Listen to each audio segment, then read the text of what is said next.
آقا محسن قرظی کتنی مشہور و معروف شخصیت ہے قرآن کے حوالے سے. یہ فرماتے ہیں کہ شب قدر کو اپنی حساب و کتاب کی رات قرار دے دینا چاہیے. حتیٰ کہ فرماتے ہیں کہ کتنی رقوم شرعیہ مجھے نکالنی ہے اس سال، اس بات کو بھی شب قدر میں متعین کرنا چاہیے. بلکہ کوشش کریں، اگر ممکن ہے، اس کا خاص طریقہ ہے فقہ اسلامی میں جو ابھی میں اپنی خدمت میں عرض نہیں کر سکتا، زیادہ تر کے تو علم میں بھی ہے، کہ خمس کی تاریخ بھی کوشش کریں کہ شب قدر ہی میں معین کریں. یعنی میں 23ویں شب میں مثلا خمس نکالوں گی.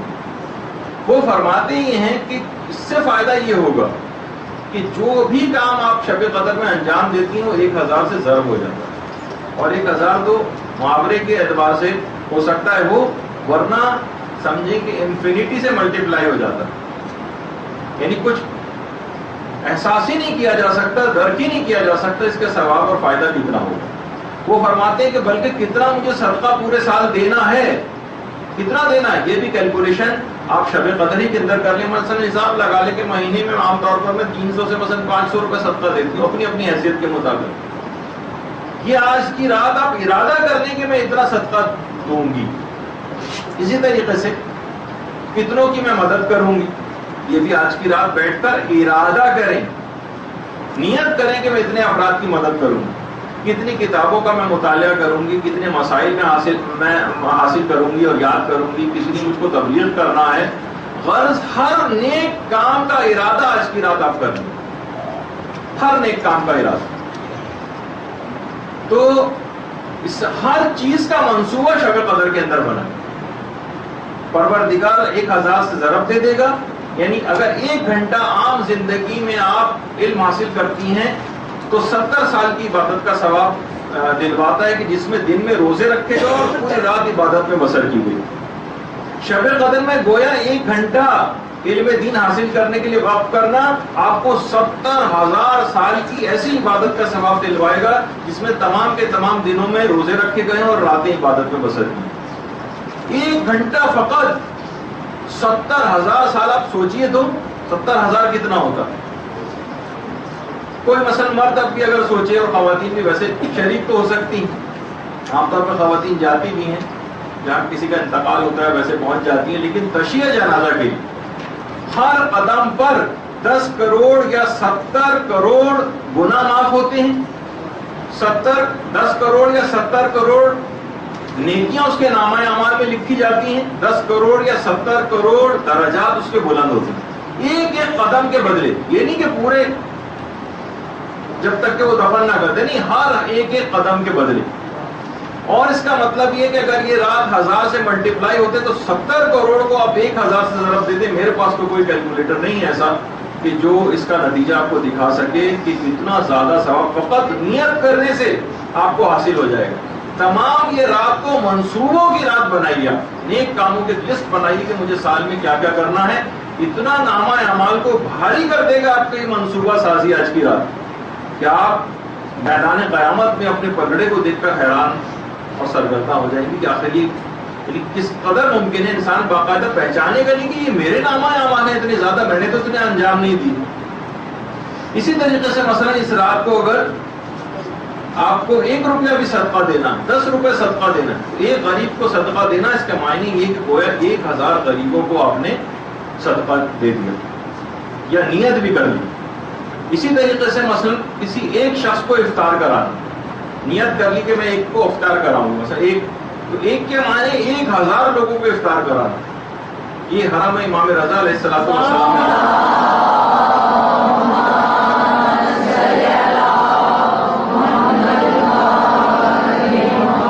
ایک غریب کو صدقہ 1000 غریبوں کے صدقے کے برابر. ایک شخص کی افطار ہزاروں اشخاص کی افطار کے برابر جو ہے اجر و ثواب دلوانے والی. صرف منصوبہ سازی کر اور سنجیدگی کے ساتھ، ایسا نہیں کہ فقط نیت کر کے بیٹھنا اور ڈرنا اس کے بعد کچھ نہیں.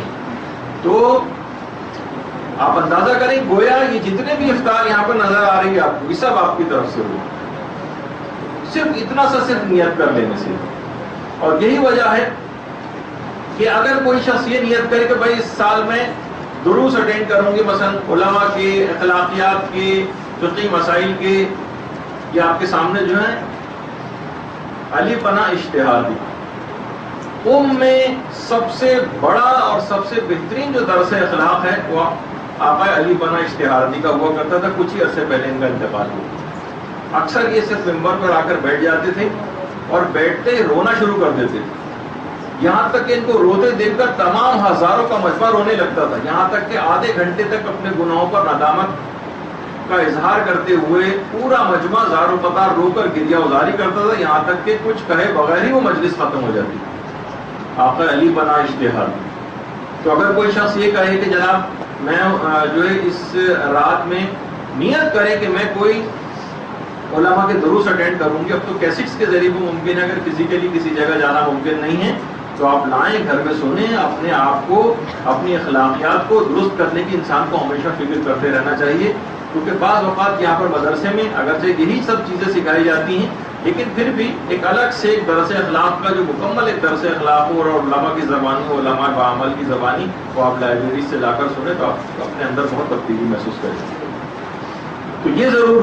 اچھا، اسی طریقے سے اگر آج کی رات کسی بھی ظالم پر نفرین کرنا تو گویا ایک ظالم سے اظہار برات کرنا اور اس پر نفرین کرنا 1000 ظالموں کے خلاف نفرین کرنے کے برابر.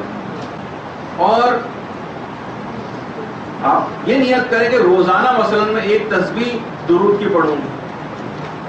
درود خود ایک درود پڑھنے سے نامہ اعمال بھاری ہو جاتا ہے اور میزان کا جو پلڑا ہے وہ بالکل بھاری ہو جاتا ہے. تو آپ خود سوچیے کہ آپ پورے سال کا کوئی ارادہ کریں کہ جب بھی کبھی پیغمبر اسلام کا یا ائمہ اطہار کا نام آئے گا میں ضرور درود پڑھوں گی.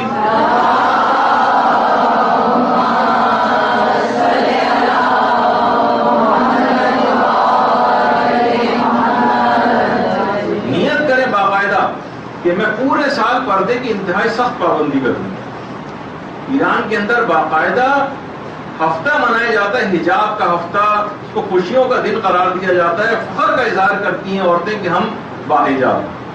پورے سال کوئی موقع ایسا نہیں جانے دوں گی، کوئی شادی کی تقریب، کوئی ایسی تقریب نہیں ہوگی جس میں میں نامحرموں کے سامنے مثلا میک اپ کرنے. ابھی سے ہی نیت کر لیں کہ میں ایسا نہیں کروں.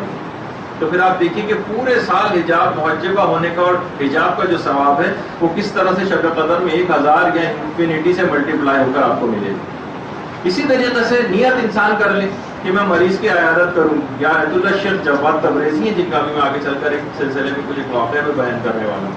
میں مریضوں کی عیادت کے لیے جاؤں گی. میں چند ایک اہم مستحبات آپ کی خدمت میں پیش کر رہا ہوں تاکہ آپ کو فقط اس رات نیت کرنا، اور یہ فقط نیت کرنا ہی آپ کو اتنا عظیم ثواب دلوا دے گا کہ ہر آیت اللہ، جیسے کہ مشیخ محسن قراتی نے بھی فرمایا کہ ہر نیک کام کی منصوبہ بندی اس رات کرنی. عیادت کے لیے جانا یہ کتنا عظیم ثواب. اسی طریقے سے زیارت قبور کے لیے جانا. ایران میں آپ دیکھیں کہ لوگ اس طرح سے عادی ہیں کہ مثلا کوئی اگر موٹر سائیکل پہ اپنے آفس بھی جا رہا ہے تو جاتے جاتے وہ قبر پہ ہاتھ رکھ کے مثلا انا انزلنا پڑھتا ہوا جا رہا. خواتین ان کا بھی جانا بہرحال حرام نہیں ہے، قبرستان وغیرہ خواتین بھی جا سکتی ہیں اور ایران میں جاتی ہیں. تو اس طرح سے کوئی بھی نیت کر لی جائے. اور وہاں پر اتنا زیادہ مانوس ہیں لوگ کہ آپ دیکھ رہے ہیں کہ بچے جس جگہ پہ لیٹے ہوئے اطراف میں کیا ہے، قبور، قبریں، جو ہمارے یہاں کوئی تصور نہیں کر سکتا کہ قبرستان جسے کوئی منحوس یا چڑیل اور بھوتوں کی مثلا کوئی جگہ سمجھی جاتی ہے، وہاں پر اپنے بچوں کو لے جایا جائے، رات وہاں پر بسر کی جائے، بچے وہاں تکیہ لگا کے قبروں کے کنارے سو رہے ہیں، لیکن وہاں پر ہوتا ہے. خواتین اس طریقے سے قبور کے پاس جا کر تلاوت قرآن کرتی ہیں، اپنے اعزاء و اقارب کے قبور کے پاس. باقاعدہ کسی سے میں نے سنا تھا کہ گلگت و بلتستان میں کوئی گاؤں ہے کہ کوئی مرنے والا جو بھی ہوتا ہے 3 دن تک لوگ خیمہ لگا کے اس کی قبر کے پاس بیٹھتے ہیں، اس کی قبر کے اطراف میں، اور مسلسل 3 روز تک مسلسل تلاوت قرآن کرتے رہتے ہیں. لوگ باقاعدہ باریاں لگاتے ہیں کہ کوئی وقت ایسا تعطل نہ ہو کہ جو 3 دنوں تک مسلسل قرآن کی تلاوت جو ہے وہاں پر کرتے رہتے ہیں. تو آپ خود سوچیے کہ عذاب قبر اور اس کا کیا سب ختم ہو جائے گا، اور یہ اگر نعمت کسی کو اس طرح سے حاصل ہو جائے. خواتین اس طریقے سے جاتی ہیں. تو نیت بھی اگر کر لیجیے بہت سے نیک کاموں کی تو بہت اہم آپ کے لیے نامہ اعمال کو وزنی کرنے کا عمل بنے گا.